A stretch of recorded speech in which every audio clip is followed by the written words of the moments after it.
오늘 우리에게 주신 말씀 셋째 날 여호수아서 10장 12절에서 14절까지 말씀입니다. 여호와께서 아모리 사람을 이스라엘 자손에게 넘겨주던 날에 여호수아가 여호와께 아뢰어 이스라엘 목전에서 이르되 태양아 너는 기브온 위에 머무르라 달아 너도 아얄론 골짜기 위에 그리할지어다 하매 태양이 머물고 달이 멈추기를 백성이 그 대적에게 원수를 갚기까지 하였느니라. 야샬의 책에 태양이 중천에 머물러서 거의 종일토록 속히 내려가지 아니하였다고 기록되지 아니하였느냐. 여호와께서 사람의 목소리를 들으신 이 같은 날은 전에도 없었고 후에도 없었나니 이는 여호와께서 이스라엘을 위하여 싸우셨음이니라. 아멘. 오늘 말씀드릴 것은 이제 두려움과 담대함은 섭리와 함께 일한다, 함께 걷는다라는 제목으로 말씀을 드리려고 합니다. 당시 이스라엘과 특별히 이스라엘 사람들이 기브온 족속의 요청을 받아서 하나님의 뜻이죠. 전투를 벌이게 되는데 당시에 가나안에 있는 5나라의 왕이 연합해서 연합군이 쳐들어옵니다. 근데 그 전쟁의 모든 과정은 다 설명할 수가 없어요. 근데 하나님이 그 전쟁에 개입하셔서 싸우는데 성경에 보면 마지막에는 막 하늘에서 우박이 막 떨어져가지고 그 이스라엘 공격하는 민족들을 죽이고 그럽니다. 근데 이제 여호수아가 딱 보니까 도저히 이번 기회에 이 5나라의 정예 병들을 완전히 죽이지 않으면 이게 후환이 두려운 거예요. 왜냐하면 골짜기로 다 숨어버리고 산속으로 다 들어가서 밤이 돼서 숨어버리면 다시 정비해서 공격해오면 어렵다는 것입니다. 한 번 할 때 끝내야 하는 것이죠. 대부분 사람들은 내일이 있다고 생각하지만 제가 첫 번째 날도 말씀드린 것처럼 내일은 없습니다. 현재만 있을 뿐이죠. 어쨌든 그래서 완전 승리를 위한 시간을 얻기 위해서 여호와의 말씀을 빌어서 갑자기 하늘에 떠 있는 해와 앞으로 밤에 뜰 달을 향하여 운행을 멈춰달라고 기도합니다. 어떻게 보면 제가 성경 읽은 것 중에 가장 황당한 기도라고 할 수 있죠. 12절이 그 말씀인데요. 보게 되면 여호와께서 아모리 사람을 이스라엘 자손에게 넘겨주시던 날에 여호와가 여호와께 아뢰어 이스라엘 목전에서 이르러 빨간 글씨만 한번 읽어볼까요? 시작. 태양아 너는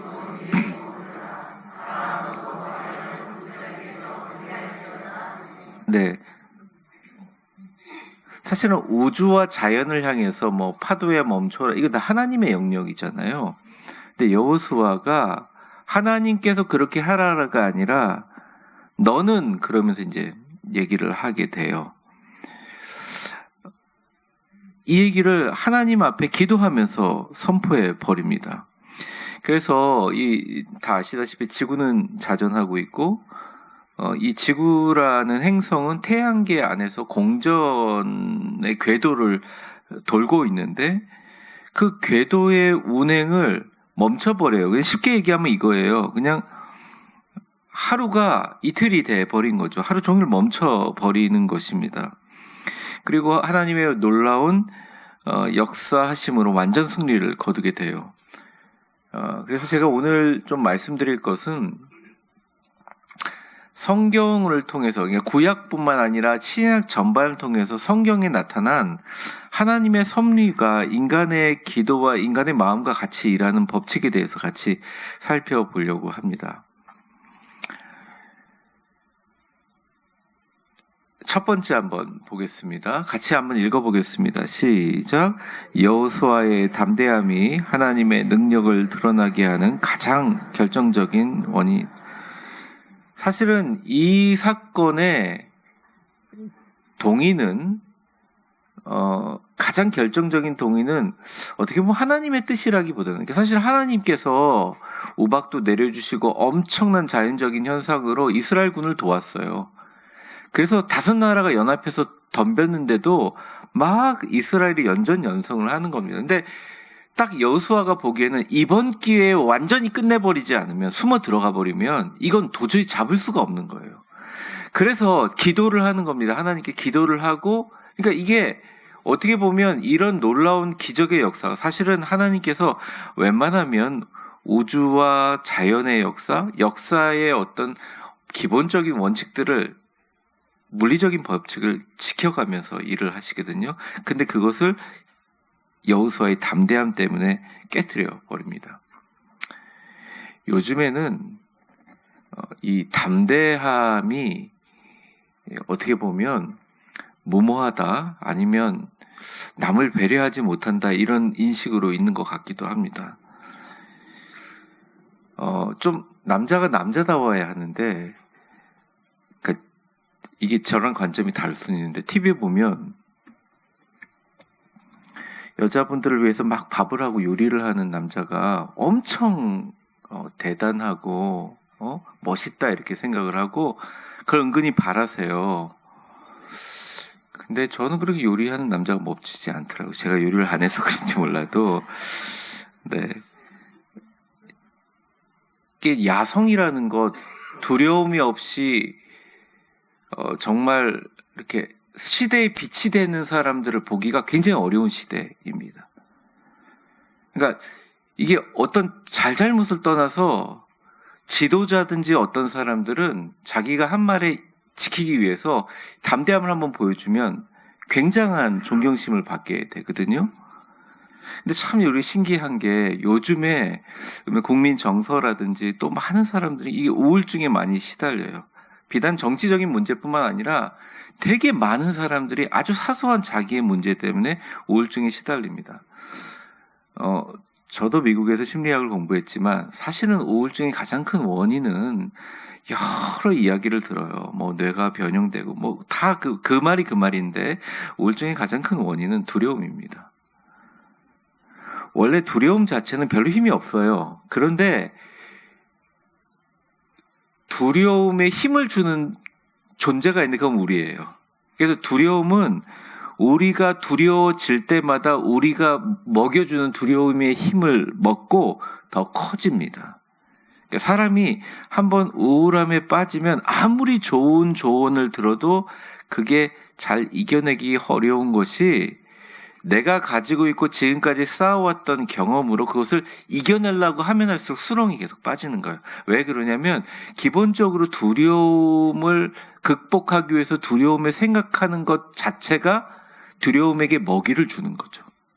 그러니까 문제가 있으면 그 문제에 대해서 어떻게 이 문제를 생각 안 할까 생각하는 게 더 스트레스가 돼버리는 거예요. 그러니까 중요한 것은 상황이 아니라 그 두려움의 상황에 대해서 당신은, 나는 내 자신을, 사회를 어떻게 생각하고 있는가, 나에 대한 확신이 되게 중요한 거예요. 그래서 우리의 모든 선택들이 있잖아요. 뭐 행위, 생각, 감정, 특히 말, 의도, 이런 거는 반드시 그에 따른 결과를 얻게 됩니다. 무시할 줄도 알아야 되고요. 그 무시하고 넘겨버릴 줄 아는 것 중에 가장 큰 힘은 어디서 나오느냐? 나를 사랑하고 존중하는 마음에서 나와요. 주님께서 우리를 너무너무 사랑하시기 때문에 십자가에 죽으셨다는 사실이 단순히 예수님의 사랑의 보혈의 힘으로만 생각하시는 분들이 있는데, 사실은 그 진짜 힘은 뭐냐면 그 피와 그 주님의 빛이 우리 안에 들어와서 우리를 정말 존중하게 만들고 사랑하게 만들고, 나를 비하하거나 다른 사람에게 평가되는 것이 있더라도 창조주 하나님께서 나에게 주신 당당함의 힘으로, 담대함의 힘으로 살아가는 것이거든요. 이 사회적인 현상도 그렇고 우리에게 어떤 부정적인 영향을 주거나 말을 하는 사람들은 언제나 존재해요. 피할 수가 없어요. 그거는 내가 열심히 하든 열심히 하지 않든, 내가 성취를 하든 성취를 하지 않든, 그거는 일반적인 디폴트 값이에요. 그냥 시작점이에요. 그리고 우리 성도들이 유명해지고 부자가 되고 영향을 많이 주기를 바라지만, 그렇게 되면 될수록 어쩔 수 없이 주변에 둘러싼 사람들의 그런 소리들은 만족하는 법이 없습니다. 그러니까 여러분들이 기대 부응을 하든 안 하든 상관이 없어요. 그래서 그때 어떻게 해야 되느냐? 내 자신을 향한 신념과 하나님이 나에게 주신 소명 외에 나머지 소리들에 대해서 주의를 기울이는 것을 그만하시는 것부터 시작되는 거예요. 좋은 소리를 듣고 좋은 약을 먹는 것보다 더 중요한 것은 우울할 때 먹지 말아야 될 소리들과 생각들과 그런 것들로부터 좀 멀어지는 것. 자꾸 듣다 보면 내가 내 스스로를 억압하거나 아니면 다른 사람들이 우리 자신을 평가하는 것을 그대로 내가 받아들이고 놔두면서 두려움이 더 힘을 얻어서 우리를 잠식합니다. 이렇게 하는 것은 창조주 하나님이 여러분들의 인생을 사용하라고 하는 사용 설명서를 무시하는 거예요. 우리는 하나님께서 담대하게 살라고 태어났어요. 참 신기해요. 인간의 많은 역사 중에서 진짜 어려움이 있고 극도의 공포와 엄청난 허무와 절망이 있었지만 한 사람의 생각과 정신을 통해서 계속 그것을 극복해 나가거든요. 여러분, 담대함은 너무너무 중요합니다. 여호수아의 담대한 믿음이, 여호수아라고 왜 두려움 없겠어요? 오죽하면 하나님께서 두려워하지만 놀라우지만 내가 오른손으로 너를 붙들리라 이렇게 했겠어요. 제가 어떻게 모세의 뒤를 이룰 수 있겠습니까? 그런데 그 담대함은 그 사람 자체의 어떤 성품의 담대함이 아니라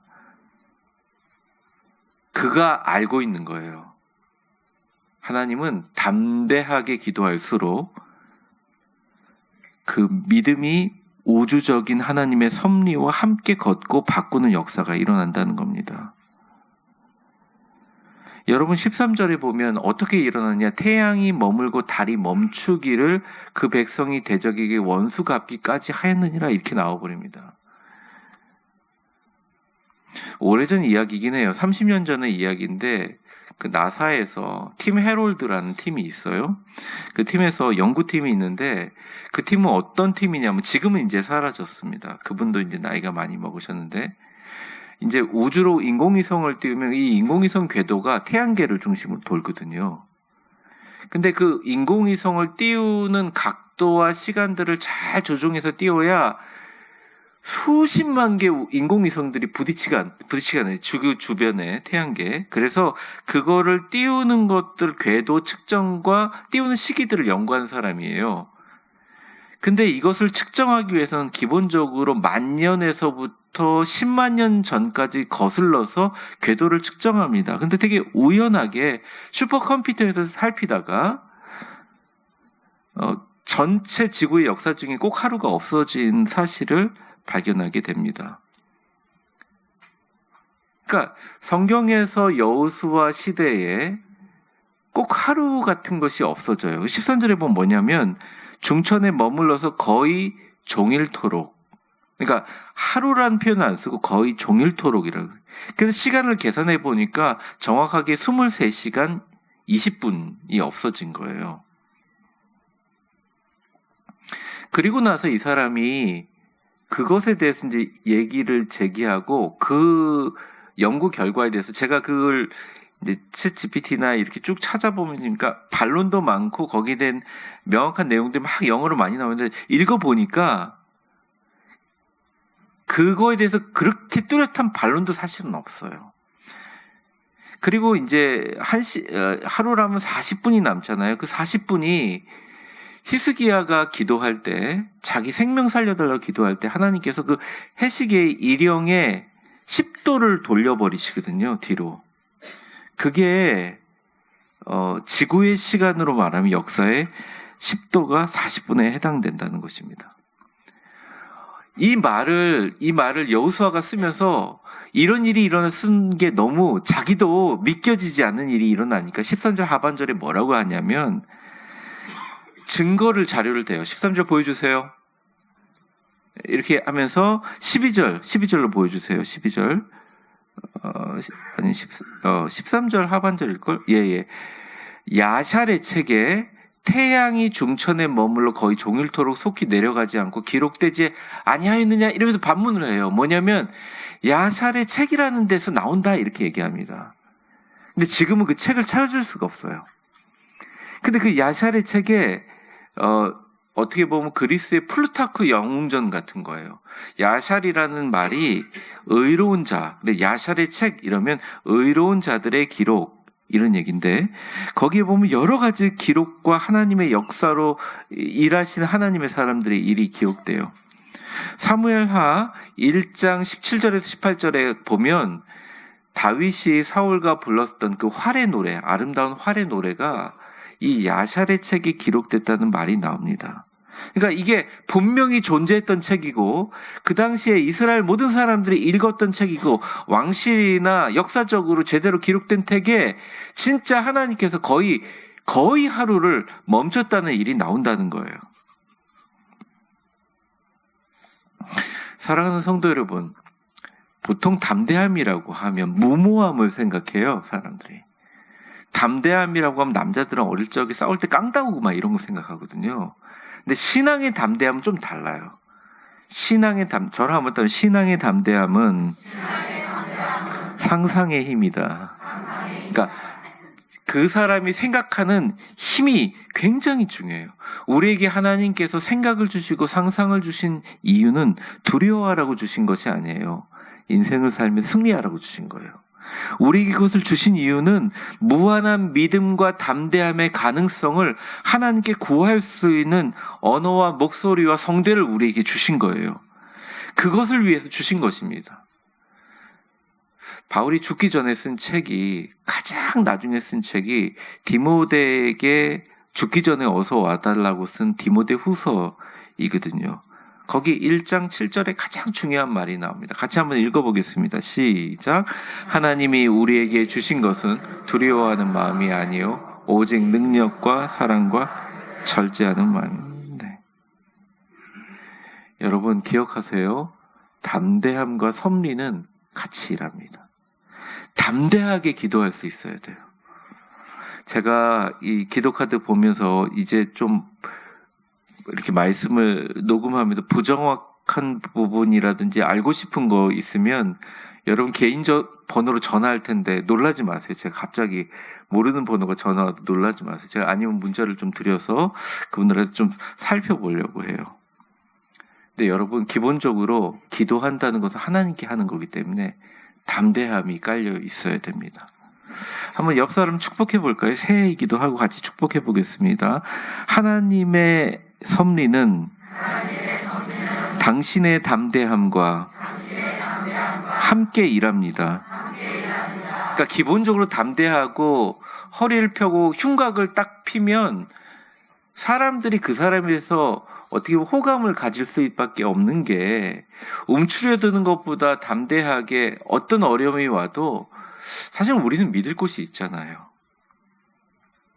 첫 번째, 이 모든 기적과 엄청난 역사같이 보이지만 그 모든 시작은 어디서 시작되느냐? 한 사람의 무모하리라 만큼 담대함에서 시작되었다. 두 번째, 우리 같이 한번 읽어보겠습니다. 시작.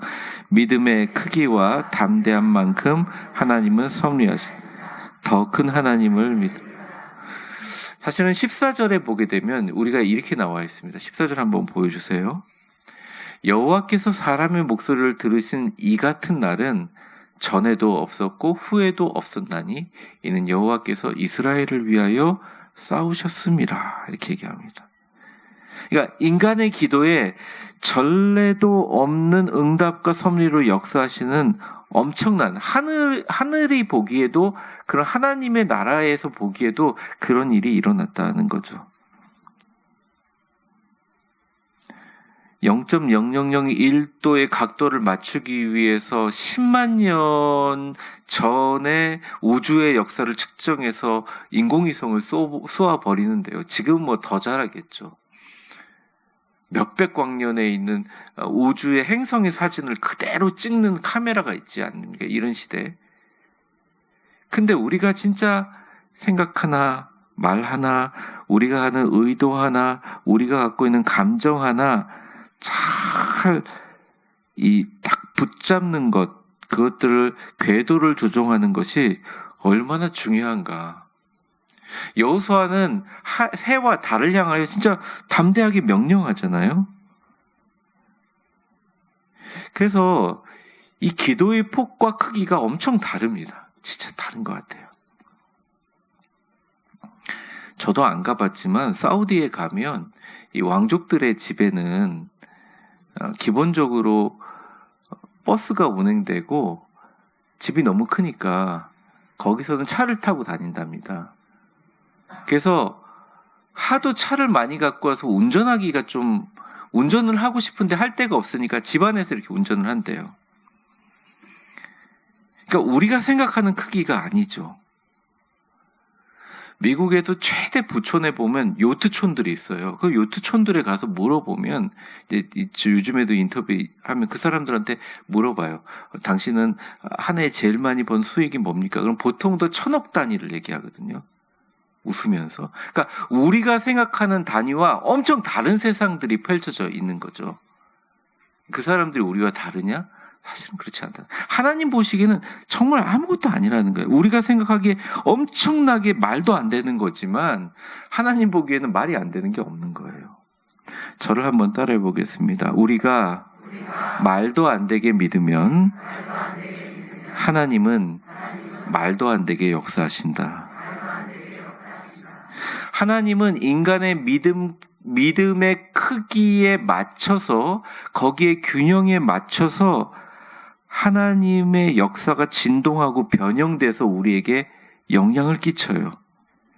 그래서 사실은 우리가 믿음을 기르기 위해서 성경 공부도 많이 하고 훈련도 많이 하고, 막 어떤 분들은 믿음이 안 생기니까 굶기도 하고, 막 새벽 기도 나오고, 막 진짜 막 산에 가서 나무도 붙잡고 막 흔들지만, 사실은 믿음의 훈련은 대담함의 훈련이에요. 내가 평소에 정말 대담함이 없다 생각하시면, 저도 별로 대담하지 않거든요. 저 대담해 보이세요? 얼굴이? 안 대담하잖아요. 근데 노예 사람들은 제가 엄청 대담한 사람인 거라고 보여요. 제가 늘 얘기하거든요. 제가 대담한 게 아니라 우리 성도들이 엄청 대담해가지고 위대한 교회가 그런 겁니다. 저는 담대하지 않아요. 성도들이 엄청 대담해요. 급하고. 제가 그랬어요. 그냥 웃으면서. 근데 여러분, 이 대담함은 내가 대담한 거랑 별 상관이 없어요. 하나님의 담대함, 하나님의 크심을 좀 잘 믿는, 수긍하는 능력이라고 할 수 있죠. 믿음의 훈련은 대담함의 훈련입니다. 담대한 상상과 담대한 행동은 사실은 일상에서 우리가 훈련해야 돼요. 하루 아침에 일어나가지고 아유 죽겠다 이렇게 일어나시면 안 됩니다. 일어나서 선포해야 돼요. 오늘 하루 정말 까다로운 내가 고객들 만나는데 하나님 미리 움직여 주셔서 만나자마자 막 스몰 토크하고 인사하고 반갑게 하고 도저히 얘기가 안 될 것 같은 것 상상으로 다 바꿔버리고 하루를 시작하시는 담대함이 필요합니다. 신기하게 우리가 두려워하잖아요. 두려움이 그걸 야금 먹고 우리를 잠식해요. 힘이 자꾸 커져요. 각자의 사람들은 각자의 이유가 있습니다. 절대 다른 사람들을 바꾸기가 힘든 것 같아요. 다만 기도하고 사랑하고 격려하고 축복할 뿐입니다. 근데 그 사람의 의견이나 그 사람의 생각이 나한테 영향을 줘서 야, 이 사람이 이렇게 생각하면 어떡하지? 저 사람이 이렇게 생각하면 어떡하지? 그러면 자그마한 인간관계조차도 대담함을 잃어요. 자꾸 두려워져요. 하나님을 두려워해야 될 시간에 사람 두려워하느라고 어쩔 줄을 몰라 하는 거죠. 큰 소리로 나는 대담하다 얘기하는 사람일수록 더 비겁할 가능성이 많아요. 왜냐? 사람에게 초점을 맞추면 안 되는 거예요. 이게 하나님이 하신다는 겁니다.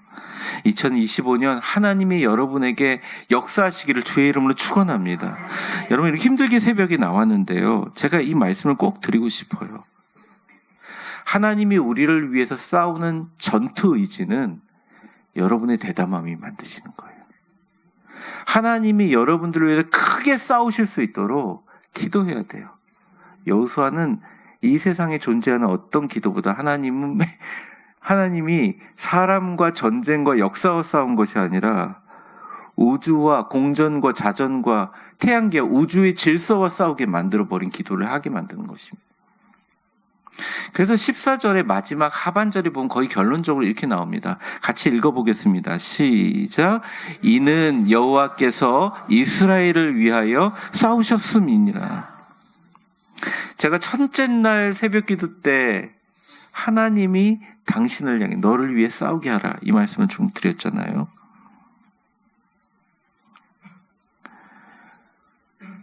다른 종교는 모르겠어요. 근데 성경만은 이 땅의 우주와 시간과 역사의 주관자신 하나님, 그의 섭리를 움직이는 방법에 대해서 성경은 무조건적으로 일관적으로 이렇게 얘기합니다. 우리가 하나님의 크신 위대함을 믿고 행동하면 그것을 하나님은 믿음으로 여긴다. 그리고 자신의 섭리를 바꾸는 것보다 반영한다 이거예요. 여러분, 짧은 인생이에요. 진짜로 짧은 인생이에요. 두려워하며 살아도 한 인생이고요. 담대하게 살고, 남들이 뭐라고 하는 담대하게 살아도 인생 한 번밖에 살지 못합니다. 여러분에게 위대한 섭리의 반응이 있으시기 바랍니다. 감사와 축복과 하나님을 찬양이 있는 인생이 되시기를 주의 이름으로 축원합니다. 예수님의 오병이어 사건도 마찬가지예요. 누가복음 9장 16절에 이렇게 묘사되어 있습니다. 예수께서 떡 5개와 물고기 2마리를 도시락을 받아서 가지시고 제일 먼저 한 게 뭐냐면 하늘을 우러러. 사실은 이게 보니까 이런 여러 가지 기간들, 또 유대인들의 한우카 기간을 보니까 이게 음식을 이렇게 들어요. 하늘을 우러러 그 도시락을 들면서 소위 말하는 남자 5,000명, 2만 명 이상 되는 사람들에게 다 나눠줄 것을 미리 축복하고 감사하시는 기도를 하시고,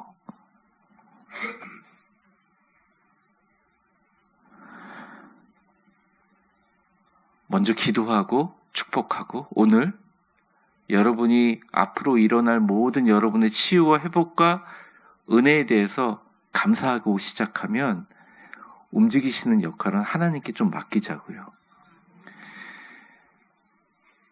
해와 달을 바꾸는 것도 엄청난 일이지만 날씨를 바꾸는 건 굉장히 어려운 일이에요.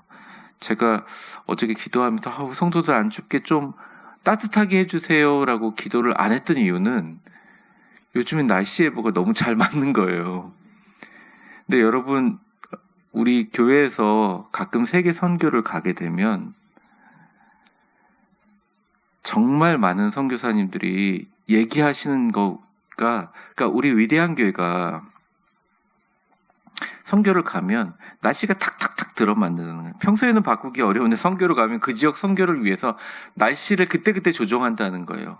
비결이 뭐냐? 이렇게 얘기를 해요. 비결이 어디 있어요? 하나님이 하시는 거죠. 그리고 그렇게 하는 일들은 우리 모든 성도들이 다 경험하면서 와 진짜 하나님이 하셨다라고 느끼게 돼요. 근데 하나님이 그렇게 하신 이유는요, 하늘을 바꾸는 것을 보여주면서 우리에게 얘기해주고 있는 거예요. 위대한 교회 선교처럼 관광 안 하고 가가지고 무식하게 기도하고 선교하는 진짜 그런 선교가 없거든요. 저희 교회는 성도들이 눈을 시퍼렇게 뜨고 보고 있기 때문에 가가지고 정말 관광이 없어요. 저희 선교처럼 관광이 없어요. 그러니 시작하기 전에 기도하고 저녁에 예배하고 하나님께 부르짖고 이러니 하나님이 산 위에 올라갔는데 날씨를 안 바꾸겠습니까?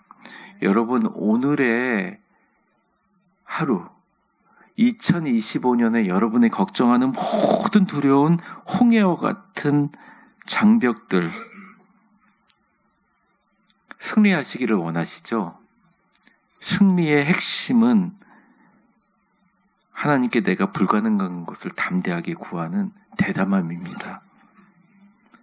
이 담대함은 사실은 하나님의 위대함에 대한 우리의 가장 아름다운 찬양의 곡조예요. 말씀을 정리하겠습니다. 여러분 한번 생각해 보십시오. 우리가 두려워하는 것은 무엇인가? 여러분 두려워하는 것이 뭐예요? 저도 가만히 생각해 봤어요. 제가 목회를 하면서 두려워하는 것이 무엇인가? 내가 불가능하게 여기는 것이 무엇인가? 근데 성경은 오히려 우리에게 다른 질문을 합니다. 너의 하나님은 너에게 얼마나 크기의 하나님이냐? 너의 하나님은 얼마나 큰 하나님이냐? 성경은 우리에게 묻고 있어요.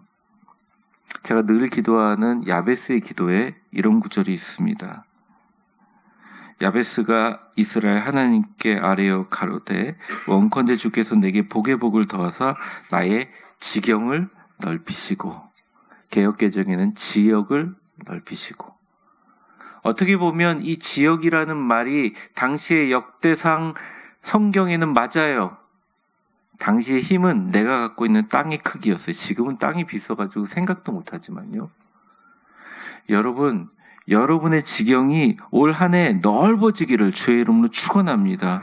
새해에는 여러분이 생각하고 여러분을 도우시고 여러분을 축복하시는 하나님이 더 큰 지경의 역사가 일어나기를 주의 이름으로 축원합니다. 내가 지금까지 이만한 성공을 거두고 이만한 일을 했으니까 앞으로 이만큼만 주시면 다행이다라는 우리의 믿음의 크기가 해를 멈추고 달을 멈춰서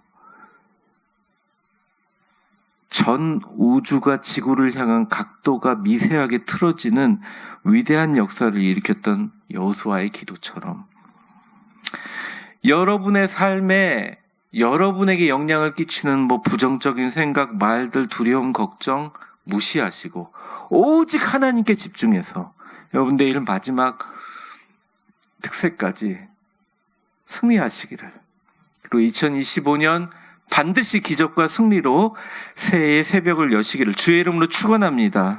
우리 같이 기도하겠습니다.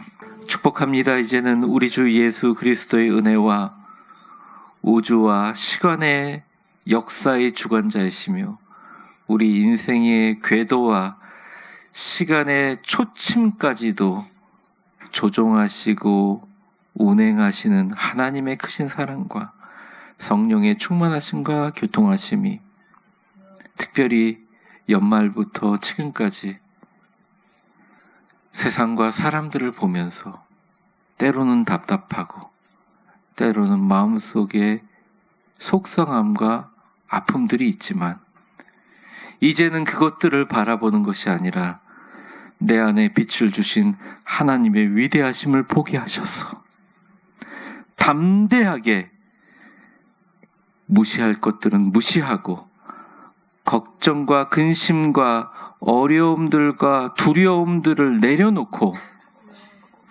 하나님 앞에 더 큰 하나님을 품고 더 당당하게 부르짖어 최종 결론은 하나님이 만들어내시니 나의 담대함이 2025년 나를 위해서 싸우시는 하나님의 전투 의지를 만들어내자. 나의 모든 삶은 하나님께서 나에게 주신 이 담대함의 크기대로 살아갈 수 있음을 받아들이고 믿음으로 선포하며 여호수아처럼 세상을 향해서 진군하는 새벽을 깨우는 우리 위대한 교회 모든 성도들 한 분 한 분 머리 위에 이제와 영원히 함께 계실 것을 간절히 축원하옵나이다. 아멘.